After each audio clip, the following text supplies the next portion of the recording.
Hey there, my friends. So another video. We're just making videos when the topic strikes us. I want to talk today. I don't know how this video will be received, but I hope it's received positively because it's intended that way and it's nothing negative. I want to talk about learning. I just want to talk a little bit about learning and being where we are in our learning journey. But before I do that, I just want to mention that the second edition of the Queer Crow Death Magic Tarot, which is one of my favorite decks from recent years. So this was re-kickstartered in this new edition. Now the cards themselves, I think, are pretty much the same, but the box is a little bit different. But anyway, I love this deck so much. So if you have seen me with this deck and you are like, I want that, well, it's back. So Frank's website, where are they? shop.frankduffy.co.uk. So I love this deck. I love the first edition of this deck. I'm happy to have the second edition because it's really special. And it's not AI. So take that, ChatGPT. So what I want to talk about is something I wish that I had known and internalized when I was starting out on almost everything I've ever done. Okay. So, I'm going to tell you a little bit about my sort of approach to life up to this point, and some of you may sympathize or recognize what I'm saying. I got to a point, and I don't know if it's because I was sort of so heavily involved in theater, which is a very competitive and even exclusionary place. But I learned very quickly that no learning opportunity was really a learning opportunity, that everything was really an audition, and that life was one giant audition, and that if you fucked up, you didn't get the job, right? And I mean that on so many levels. I mean the level of I was taught never be late, right? Never be last, never be late. On time is late. Right. So I was early for every audition. I was early for work. I've spent my life being early. You never know who you're talking to, right? So always be on, always be performing, right? Always be closing, to borrow from a writer I can't stand, David Mamet, whose work is terrible and who's a shitty human being. But that has applied really. And the other thing I think is that school was very difficult for me. I was not a good student. I struggled right the way through to, I didn't spend very long in college, the first time, but right through to that journey of community college where I just sort of floundered for a few years and then fizzled out. And then I got into learning and development in the corporate world because I needed money, and I had a theater background, so they were like, go train. And I learned a lot about learning, and I've been doing learning and development for as long as I've been doing tarot. Actually, I got my first training job.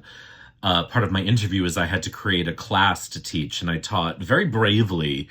I look back now and say, wow, I taught how to read tarot cards. Sort of naively brave of me at that time in the corporate environment. And through that, I learned how to be kinder to myself in terms of not thinking of myself as stupid, which was really the big message I got from school, right? From kindergarten right through to high school, you're an idiot and you don't try, is the lesson that I was given by pretty much every person with the influence to influence me, I guess, for lack of a better term, right? And so I think all of those things are related, but I also think that I'm not an unique case in this, right? I think a lot of people learned that from school. And that gets many of us to the point where I have been much of my adult life, where I approach learning learning opportunities, classes, workshops, I approach them as auditions, right? And I'm there to just be a good boy and be impressive, and hopefully that will in the theater, it was get a job, right? It was get my play produced. It was get an acting gig. At work, it was get promoted or get a raise. But it's every part of my life, right? Like if I friend well enough, then my friends will like me more, that sort of thing. Even my YouTube, right? I haven't talked about this a whole lot because it's somewhat embarrassing, but I've struggled over the years to watch kind of so many channels who started after I did just like blow past me in terms of subscribers. And there are reasons why. I talk about shit people don't want to hear about here. And I'm not very good at playing like the social media algorithm game. And I've never been very good at doing like live chats and just the kinds of things that the community likes and wanted. I can't deliver that, right? I just don't have that. Part of it is interest and part of it's just hard. It's hard for me to navigate like a live chat, right? So I never really did them. So, I always knew that like I wasn't doing the things that get subscribers, but I still felt like, oh, I'm so behind the eight ball, right? Like I feel like for the most part, I made really good content, which is a term I hate. And we use it at work all the time too, in terms of training, like training becomes content. And I hate that. But in fact, I think that usage came before social media content. But anyway, I just sort of, I didn't like to talk about it because I did recognize it as pointless, right? Who fucking cares how many subscribers you have? It's more about the engagement anyway. And also, it just felt silly for me like a silly thing for me to care about. But by the same token, the lessons that life has sort of given me are, well, here's more proof that you're not good enough, right? And again, I think many, many of us have had experiences like that. Certainly, probably not with YouTube or, whatever, or theater, but like other things in tarot. And tarot has been, in my adult life, probably one of the most rewarding things that I've done. And I'm very grateful for it.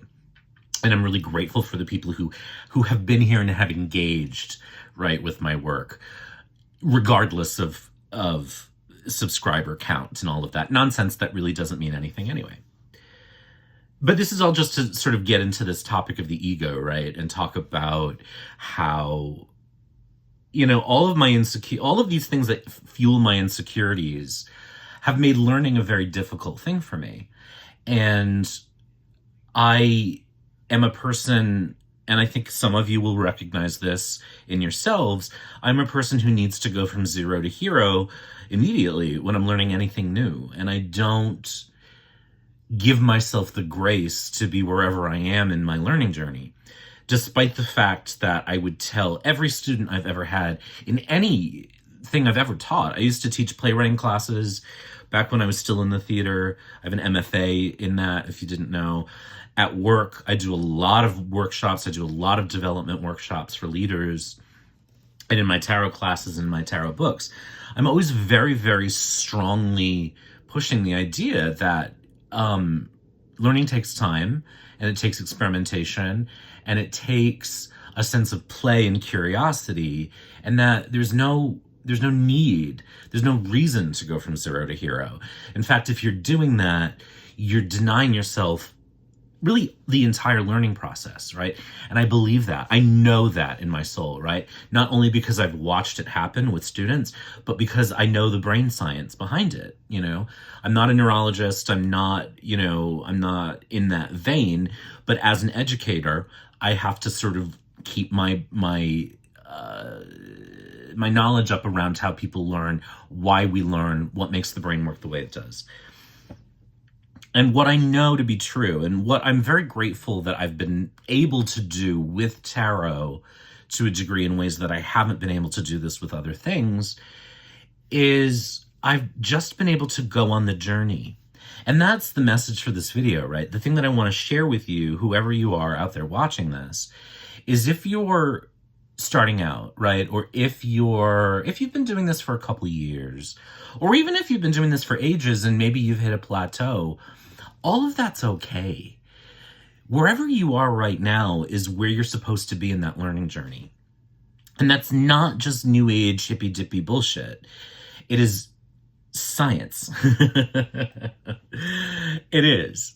Because we can't learn faster than our brain allows us to. And learning is more than just internalizing and memorizing. Actually, let me rephrase that. Learning is more than consuming and memorizing. And the reason that I changed that is because internalizing really is the act of learning. And that internalizing happens when you're not reading about tarot or whatever, when you're not touching the cards, when you're dreaming, right? When you're in bed, when you're in the shower, when you're going for a walk. That's when the internalization is happening. And if you're anything like me, you are a consumer, like you're a hyper-focused consumer of information. And I'm a very curious person and a very hyper-focused person. And I want to read all the books on all the things. And I do. And there's nothing wrong with that. Read as much as you want. Read all the books. Take all the classes, really, truly. But give yourself breaks to let all of what you're consuming marinate and internalize and become part of you. It will. I promise you it will. For some reason, I'm thinking of like the Alanis Morissette lyric, stopping isn't dying, right? Or that's not what she says, but it's like, stop equating it's death with stopping or something like that, right? Like it is in the resting periods, like bread, where our yeast starts making bread. It starts making flavor, and yeast rises slowly, and it rises at different times based on the ingredients and the temperature and the atmosphere around you and all of these things. Really good bread takes as long as it takes, right? And it needs to be made in this sort of active, passive, alternating current where we're actively mixing the ingredients and then we're letting it rest. And then we're coming back and we're kneading it and then we're letting it rest. And if we don't, you can make bread faster, but it won't have any flavor because the yeast development is what gives bread flavor. Everything else is giving it structure, right? When you're kneading it, you're giving the bread the integrity to contain the lift, to contain the gases. That yeast is, the process of making yeast is basically a process of gas development. It is gastronomical flatulence, you could say, which is not an expression that we get to talk about very much. But we are the same way when we're learning. So we do need to take breaks. We do need to rest. We do need to go and read about other things, right? The pressure that we put on ourselves to go from 0 to 60 or 0 to hero actually is counterintuitive to the internalization of anything we want to learn. It's actually getting in the way. Now, again, consuming information and lessons, that's not a problem up until the point where maybe you start to feel like there's too many conflicting opinions and you don't know which one to believe, right? Because these days, everyone's an expert. And I'm not going to get into like who gets to call themselves an expert or not. Like, I think buyer beware, you know what I mean? You know when someone's got the goods. I think most of us can tell, one way or another. I think within short order, we can tell who really knows what they're talking about and who doesn't. So resting and giving yourself breaks and giving yourself time to think and do other things is important for the internalization of a learning. But it's also important because one of the things that we're doing when we're reading cards, whether it's tarot, Lenormand, Sibylla, whatever, oracle decks, we're also reading about life, right? And so we do need to take time away from tarot or from divination in order to just sort of say, where is the world right now? What is happening in life? Because those are the things that we're reading about. So when someone, if you want to read for others, if you do read for others, and even if you read for yourself exclusively, it's imperative that we have an understanding of what is happening in the world and what are the real obstacles that we face. So it's also partly that, like, we can't become so enmeshed or obsessed with, and not, I don't mean that way we're judgmentally, but like so into what we're doing that we actually lose our tether to the world around us, because that's what people want to know about, including us when we read for ourselves. And I've said this sort of increasingly articulately over the years, that the thing about esotericism that drives me nuts is the escapist nature of it, right? Is the idea that we're trying to divorce ourselves from reality in order to reach this spiritual, apex. But one thing that I learned in working with Reiki and reading about Reiki is its connection to Shinto and Buddhism, and this idea, this quote that I love, and I don't know who it's attributed to, but it's one of those things that you hear in that space a lot, which is, before enlightenment, chop wood, carry water.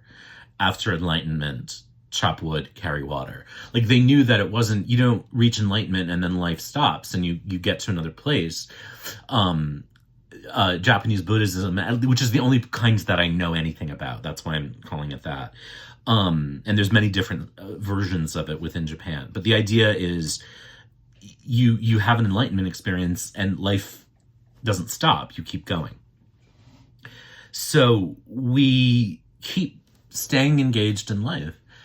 So that's part of the message, right? Is like rests and engaging in things other than divination. When I went to undergrad, I was in a creative writing program and it was fine.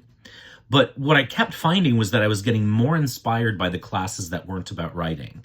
I got more ideas from my earth science class or my sociology, of abnormal or deviant behavior, it was called. Don't get me started on that. Inspired me to write more than the writing classes, where I basically had to go and sort of submit myself to like the opinions of people who, some people were great and it wasn't a competitive program, so some of them weren't very good.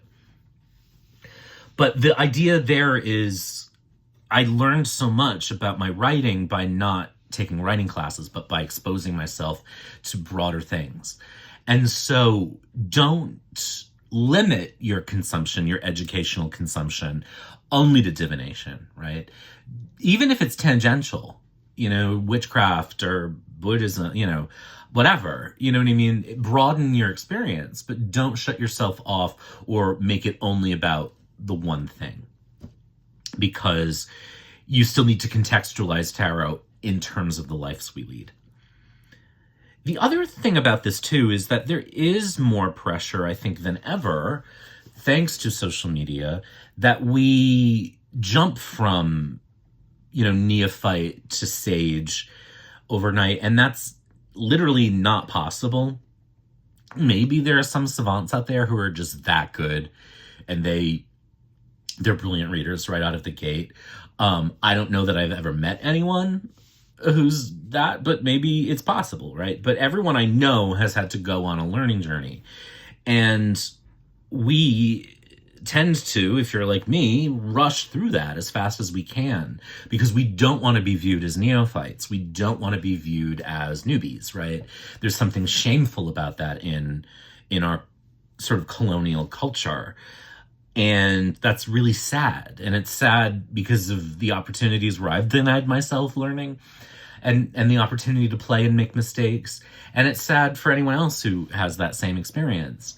It's just sucky, you know what I mean, to deny ourselves the great joy of learning because we live in an ego-driven society where you have to present as some expert all the time, regardless of whether you are. And it's not just in tarot. We see it all over the place. And, in like, even in like wellness, right, or health, there are plenty of people who maybe have like good thoughts, but sort of aren't experts, right? And so, but they present themselves as such, and it's dangerous. Or people who really don't have any good thoughts and they're just out to make money and get fame and fortune. And I think, I don't know about you all, but I also I feel like there's a tendency, even for those of us who like know better, to say like, oh, that person has like a really popular podcast, so they must be an expert. They must know what they're talking about. But like the two things are not connected in any way.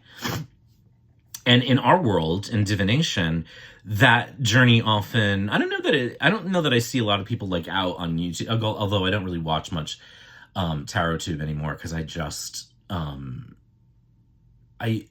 like my attention span has gotten so bad that when I can sort of ride the wave of attention, I'm usually reading or writing. But where was I going with that? I don't see a lot of people presenting themselves as like tarot experts who really aren't. But what I do see is a lot of people who are like, I just got my first tarot deck and now I'm charging for readings, or I'm going onto, social media and presenting as someone who like, I can solve your problems. I'm a life coach. There's another area where it's like, please, there's a danger to you as a practitioner in doing that, because it can get you into some trouble if you wind up with a client who is like, wait, no, you sold me a lemon. This is not what you said you could do. You gave me a false impression of who and what you are. So that's part of it, right? Like if you're gonna jump from like beginner to pro, I'm gonna talk about like pro in a minute. It's irresponsible to yourself and to the people that you're reading for. And again, this isn't gatekeeping, right? Like it's not about you can't do this. It's about don't do it until you're ready. It does not need to be tomorrow. It's okay to take your time. I didn't start reading for money until I was years into this channel.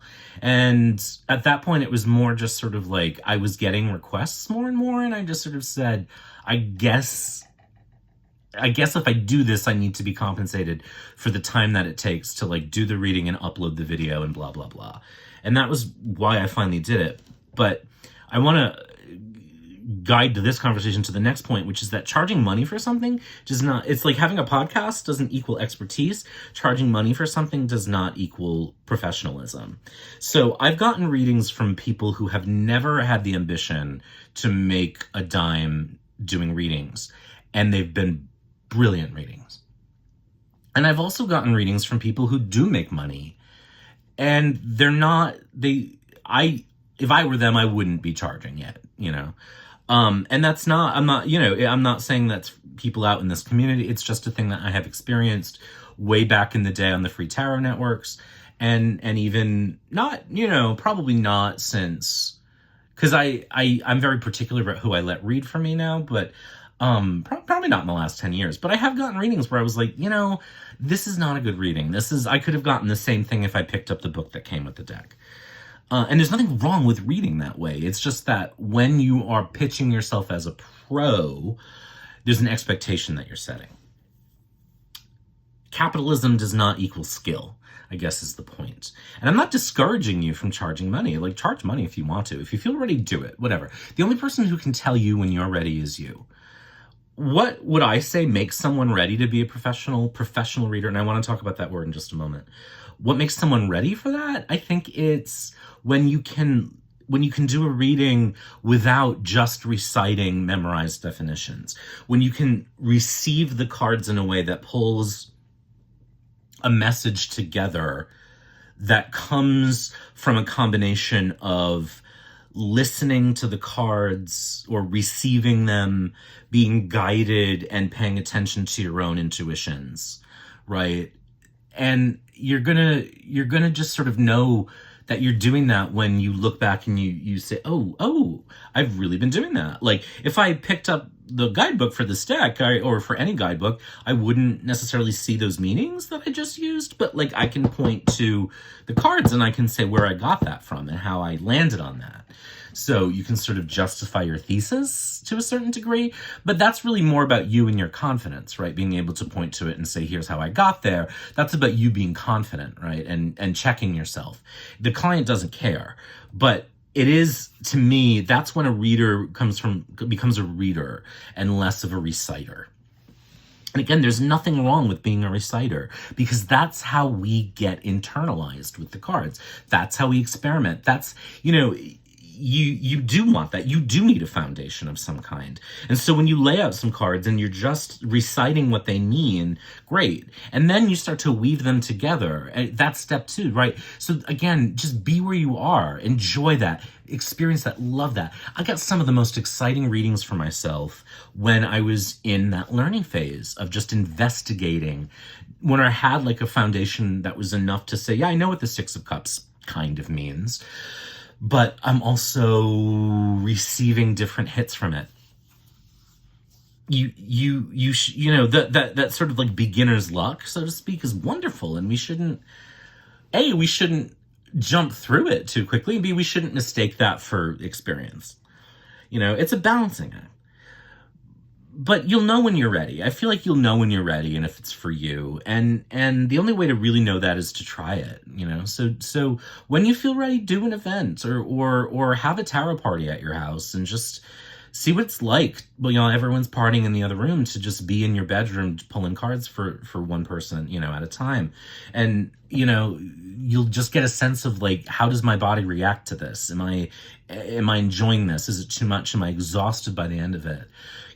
So put yourself in the position of being the reader before you start putting yourself in the position of asking for money.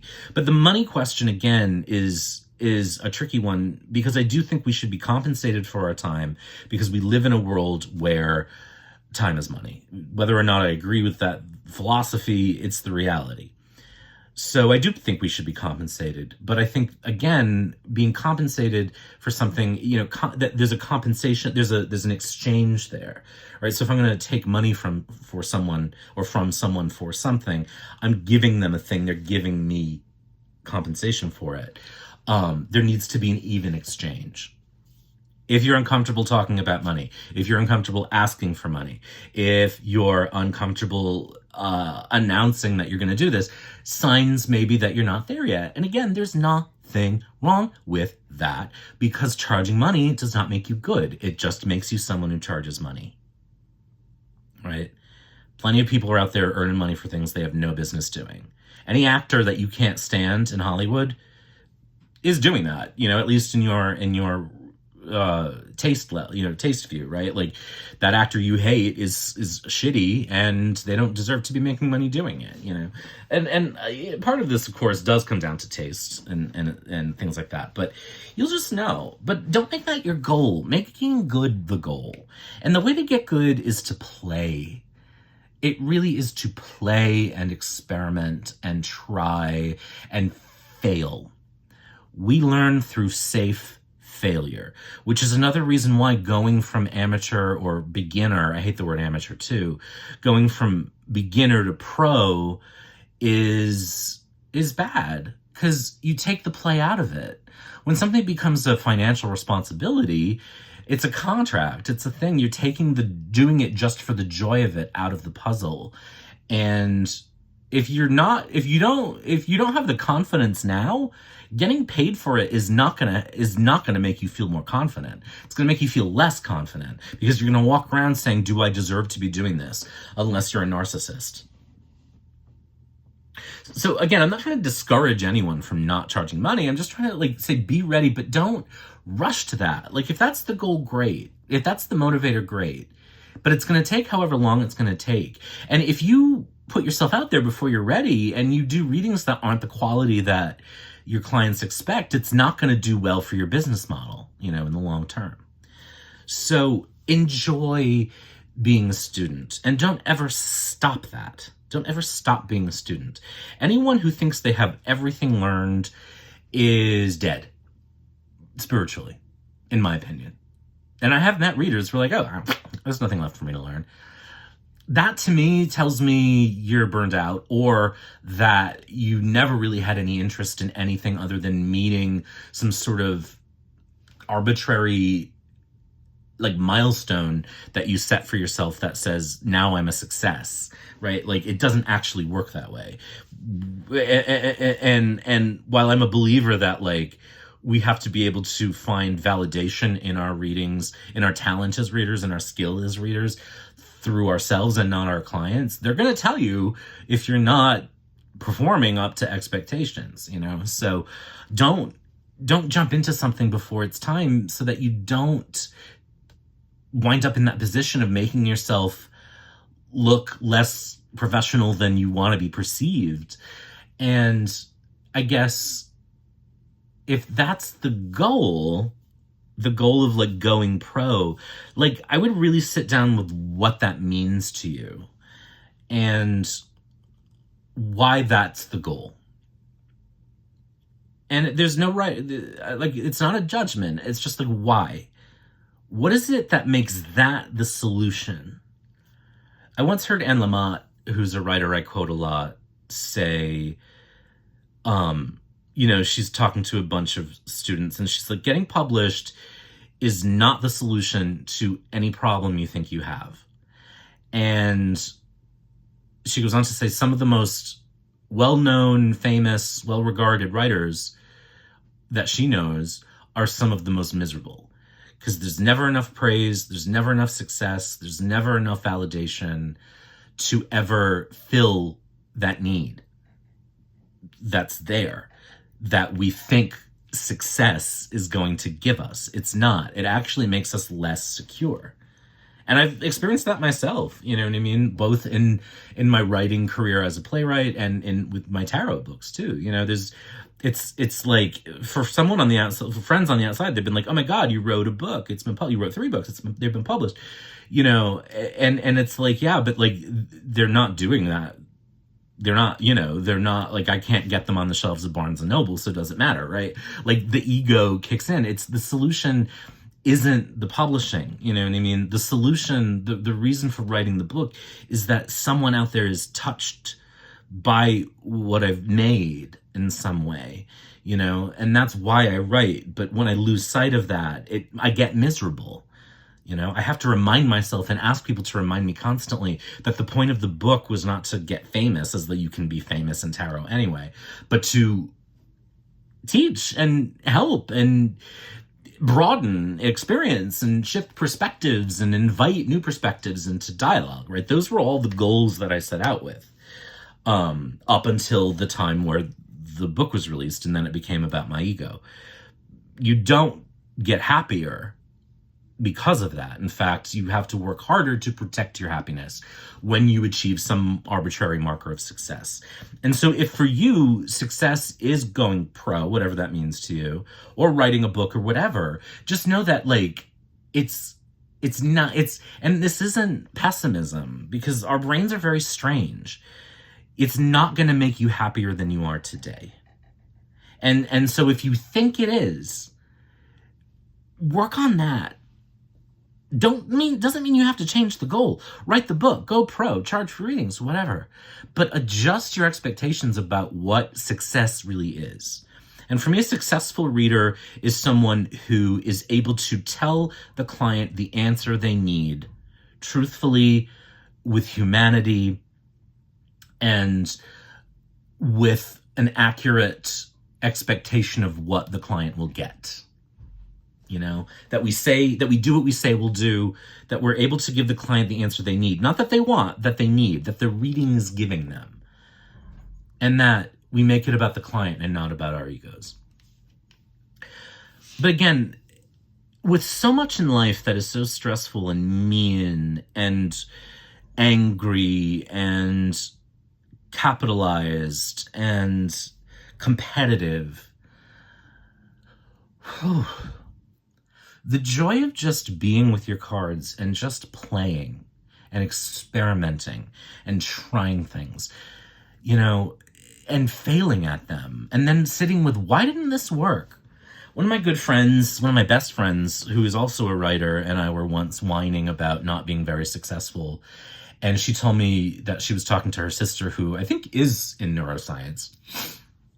And her sister said, let me tell you how we think about data in the lab. Or let me tell you how we think about failure in the lab. It's just data, right? So when you're doing an experiment, failure is just information. it excludes possibilities, right? It excludes potentials.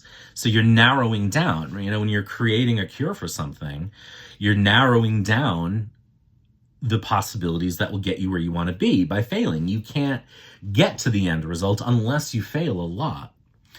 And we should really internalize that as students of everything. And when you're reading and you try a technique and it doesn't work, that's great, as long as you don't go into the ego and you figure out why. What is the failure of that technique telling you about your style, about your preference, about your voice, about your worldview, right? One of the things that I'm proud that I managed to do was that I got to a point with my readings where they just weren't good enough for me. Right? And I wasn't reading for money at that point. I wasn't even really reading for many people because I had sort of ended my time doing the free networks because I'd burned myself out on them. But I just knew that, it just wasn't there yet. My readings had sort of staled. And I'm really blessed that I had the inspiration to figure out why and to do it. And that really became my first two books, Tarot on Earth and Your Tarot Toolkit. I'm blessed that I feel in some way I must have been called. I don't like to use language like that, but there must be some reason why I was pushed in this direction, because I did get better, a lot better, and my confidence improved. And it took a lot of experimenting and trying and failing and feeling insecure and imposter syndrome, all of those things are just the ego telling you you're not good enough. The ego doesn't want you to learn because the ego wants you to feel safe and good about yourself. Learning does not feel safe, and it does not make you feel good about yourself all the time. But if you approach it with a sense of play, you'll get there. So this video is getting long. I'm going to stop rambling. But what I really, really, really hope folks take away from this is you don't have to go from 0 to 60, from 0 to hero. You get to be where you are as a student. And that's true of everybody. It's true of me. It's true of any reader whose work you admire. They should still be learning. They should still be growing. They should still be enjoying where they are as a reader, but also saying, okay, what's next, right? What do I want to learn next? What do I want to play next? Not how do I get better? Not how do I change? But what do I experiment with next? And one of the things I can say too about my YouTube and my books is that a lot of where those came from, my best videos and I think the most useful parts of my books came from me saying, what if?